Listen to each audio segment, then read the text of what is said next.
मैं आपसे कहना चाहती हूं कि मणिपुर जल रहा है, महिलाएं निर्वस्त्र गिरी जा रही हैं, वहीं केन बेतवा प्रोजेक्ट का विरोध महिला इसी देश की आधी आबादी चिताओं पे बैठकर कर रही है।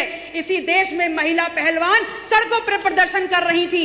इसी देश में एलपी सिलेंडर की कीमतें बढ़ते हुए, एलपी सिलेंडर की मांग बढ़ते हुए समस्त मजदूर अपने प्रदेशों को पलायन करने को मजबूर हैं। लेकिन अगर आप देखेंगे गौर से तो इन तमाम घटनाक्रम के बीच में हमारे देश का प्रधान सेवक गांधी जी के बंदर बने बैठे हुए हैं। वो कहीं झालमुरी खा रहे हैं तो कहीं फोटोग्राफी कर रहे हैं, कहीं बच्चों के साथ फुटबॉल खेल रहे हैं। ये कैसा प्रधान सेवक है इस देश का जिसकी पॉलिटिकल पिकनिक खत्म ही नहीं हो रही है?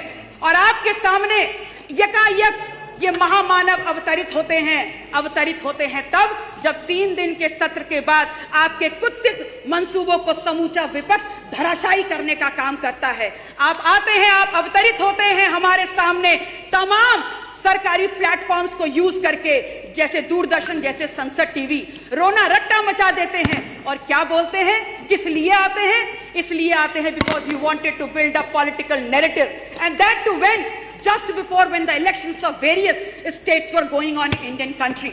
आप एक बार आपने पुनः अपने सोच, अपने कर्तव्यों के द्वारा, अपने क्रियान्वयन के द्वारा इस बात को स्थापित कर दिया कि आपने हमेशा संवाद के ऊपर विभाजन को चुना है।